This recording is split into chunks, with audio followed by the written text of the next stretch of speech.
How's it going, everybody, and welcome to episode 321 of Master My Garden podcast. Now, this week's episode it's a listener's question, or rather a series of questions. So I got several questions from a listener of the podcast, and she sent me some messages on Instagram. And some of them I've covered before, and some of them I haven't, and there's some interesting topics in there. And yeah, this one I've kind of covered before, but not in depth. And it is basically the subject of plants for a shaded area of her garden.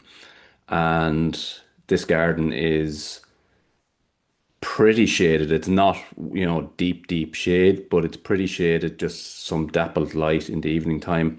So yeah, it is. It's an area where you would want to choose the right plants to be successful there. And yeah, there's a couple of avenues to go with this. So I'm going to kind of cover it off into the 10 best plants for a shaded area. Now, when we think about shade, it's it's typically, I suppose, what you need to do is think of it first as being something similar to what you would find, in a forest. And the plants that will thrive would like those type of conditions. And what are those type of conditions? They're typically quite humus rich because, again, if you can just think of a forest, you have trees which are dropping their leaves on a yearly basis, and you get underneath a kind of a humus rich soil. And that's what you want to try and recreate for most shade loving plants. So kind of humus rich soil.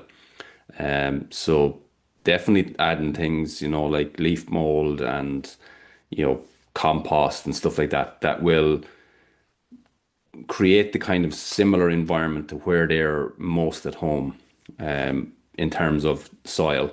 And then obviously they have the shade, from whatever it is that's shading this area. I'm not sure whether it's a house, I haven't got that detail, or whether it's, a shed, or whether it's high trees or whatever it is. So you're trying to recreate where these plants will be most at home. And to use the normal phrase that everybody uses, right plant in the right place. And as I say, we'll cover it off on kind of 10 plants, and I'll split it into two. So the first five will be kind of perennial type plants that will do well in a shaded area. And then the second half, from number six up to 10, we'll do those as kind of shrubs, and something with a bit of structure on it.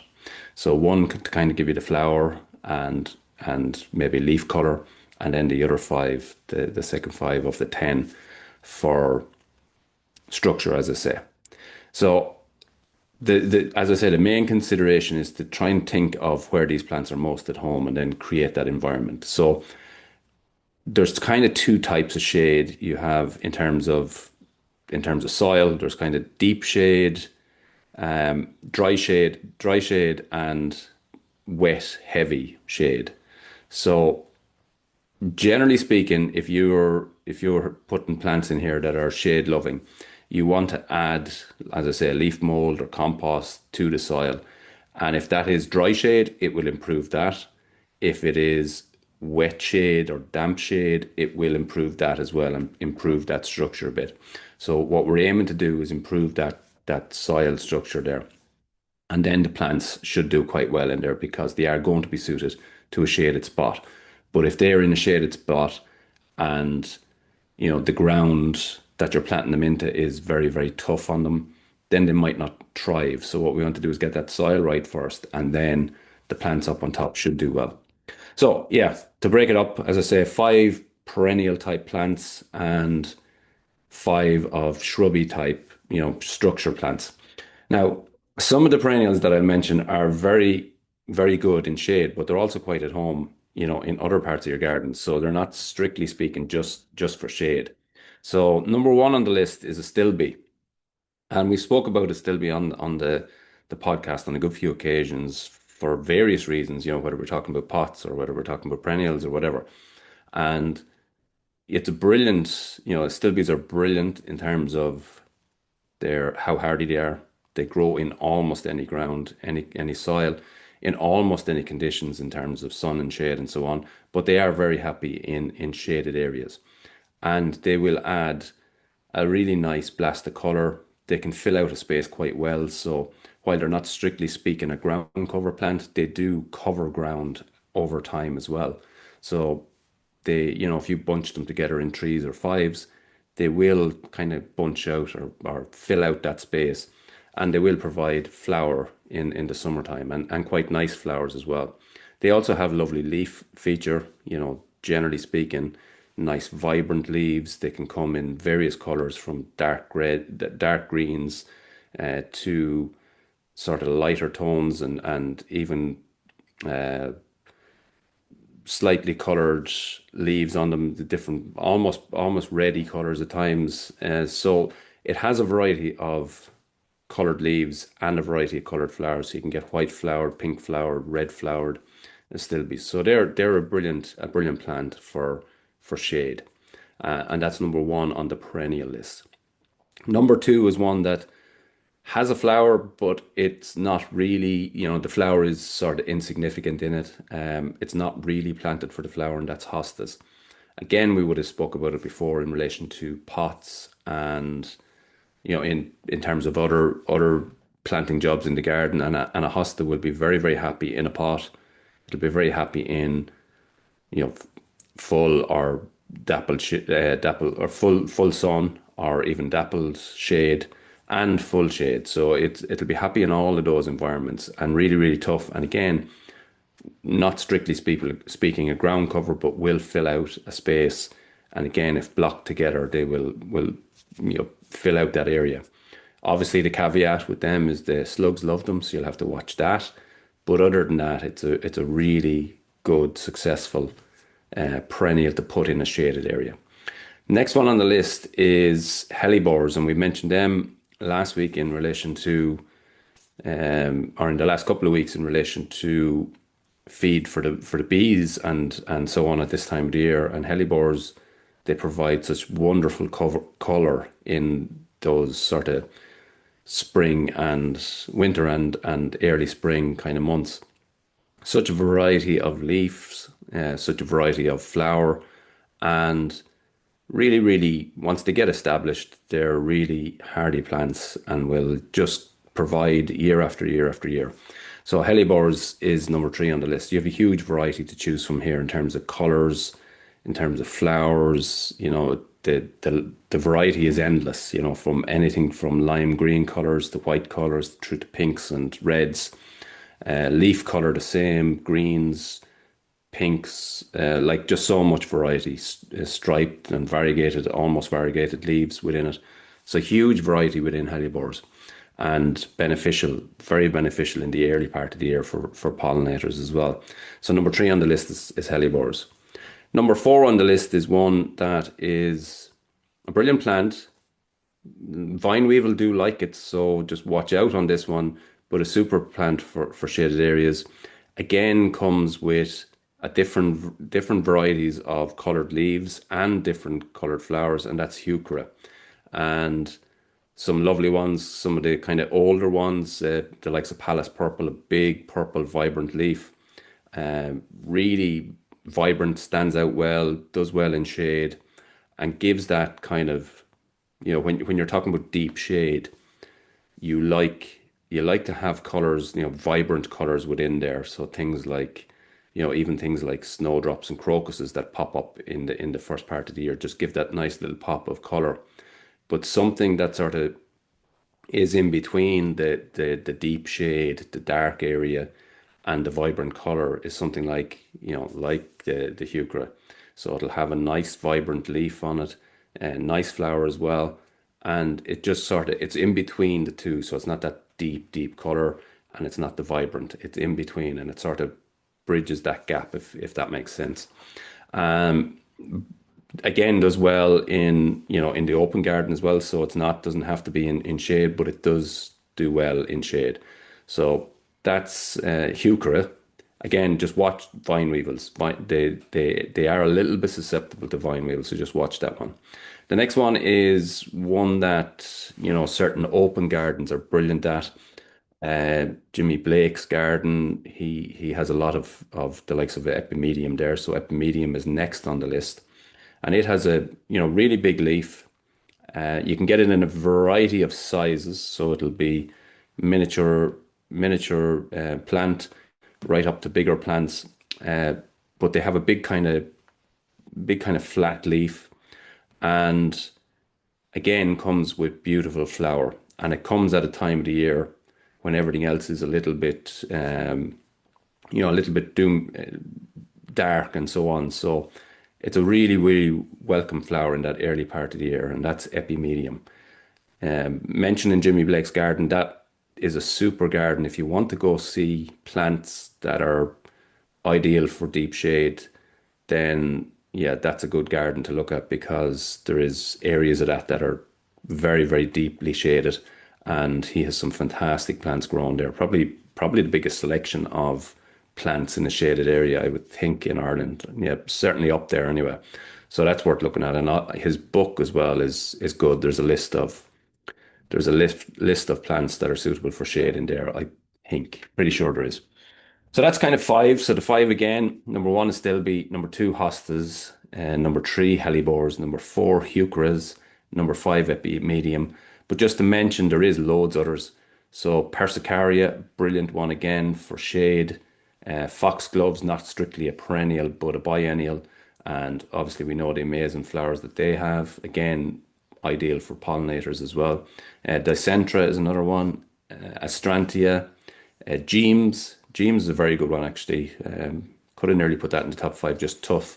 Will grow well. Lots of nice color.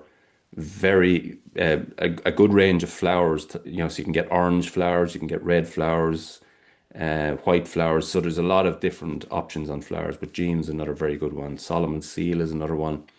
Things like ajugas is another one. Very good as a ground cover in a shaded area.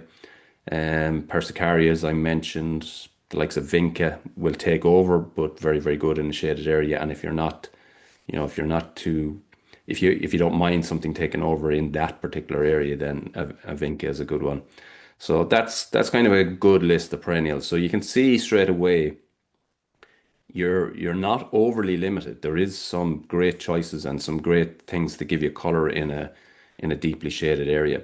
But again, just focus first on getting the soil right, and then everything else will grow well in there.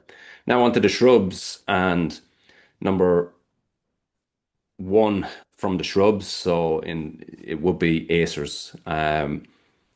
They are definitely, probably the most beautiful. If you see them in Japanese gardens and so on, they're the most beautiful plants for shaded areas. Now they like to be, whatever about the shade, they definitely need to be sheltered from winds. Winds is the one that gets them more than anything else. So they will do in a shaded area, but you don't want them getting, particularly with cold winds, they don't like that at all. So if it needs to be kind of sheltered for them. But in terms of aesthetics and in terms of look, you get it hard to find something better looking than acers for a shaded area. Number two is mahonia, is again a brilliant one. There's obviously the big ones, mahonia charities. They grow quite tall, up to 6, 7 foot tall. Uh, Brilliant yellow flower in the winter time and early spring, and they seem to flower for a long period of time. Again, pollinators like them. But there is, if it's an area where you have a small garden or you can't have anything big in it, then there is sort of the dwarf varieties as well that will only grow, a foot or 2 foot tall, and they're going to be really suitable for shaded area. Again, it'll have that yellow, lovely yellow flower, but it will be suitable for, an area where you don't want something to get really, really big. So number two is mahonia. Number three is one we've mentioned before in relation to Christmas planters at sarcococca. So the lovely flower at Christmas time with that beautiful smell. And I was in gardens. Where was it? Oh, Belvedere House and Gardens. I was up there a couple of weeks ago. My daughter had a match up there in that area, and we had an hour to kill, so we went out there for a walk. And they had a kind of a fairy garden in one point of it, and we were walking through there, and this beautiful smell of sarcococca, and it was in a deep shaded area under trees. A little fairy garden created, but the smell of those was unbelievable. So that's a brilliant one. And again, if that's an area where, if it happens to be at the front of your house and you're passing in and out on a daily basis, to put something like a sarcococca there that gives you that smell, as you pass in and out, that's just an extra benefit, but it will do really well in a shaded area. And number four, again, it's one that is to a certain extent old-fashioned. Yeah, it's viburnum. So you have a couple of options. You have viburnum, the likes of viburnum tinus. Um, they do really well in shaded areas. Now that can grow quite big. And then you have the davidi, which is a dark glossy leaf, and it grows no more than kind of 2 foot, 3 foot tall. It's not as impressive, and it's the one you'll often see block planted in car parks and things like that. But it does have a really vibrant leaf, and it does has nice features. I just think you kind of ignore it a little bit because it gets overused in things like car parks, and for that big block of planting. But on its own or in a group of three, viburnum davidi, viburnum tinus, or any of those, they're really, really nice and have beautiful features, nice flower in the wintertime. So a very useful plant for a shaded area. Next one is skimmias. Again, they will do well in shaded areas. You can get such vibrant leaves and unusual shaped leaves as well. You get those kind of lime green leaves. You can get darker green as well, but they stand out in that type of a dark shaded area. They do prefer a slightly acidic soil. So again, you want to be adding something there to make the soil a little bit more acidic, but they will thrive in that area. So that's your kind of five shrubby type plants. So you have five, and I mentioned others as well, of your perennials, and then five of the shrubby style. So again, to go over them, acers, mahonias, sarcococca, viburnum, and skimmias. But other notable mentions, so hydrangeas. Some hydrangeas do really, really well in deep shaded areas. Tree ferns, obviously, not suitable for everywhere. Again, a little bit like the acers, they'll want to be in an area that's not getting too cold or blown out of it with heavy winds. But if you're able to shelter them and protect them, then tree ferns are obviously spectacular.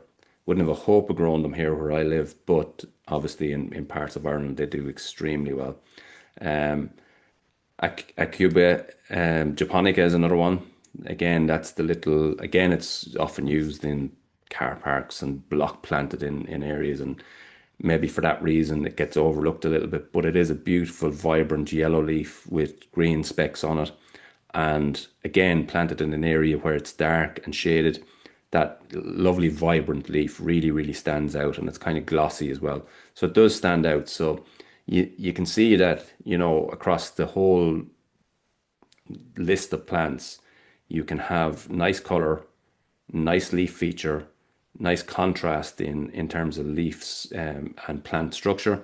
And taking all that into account, then you're able to create, relatively nice gardens in a very, very shaded area.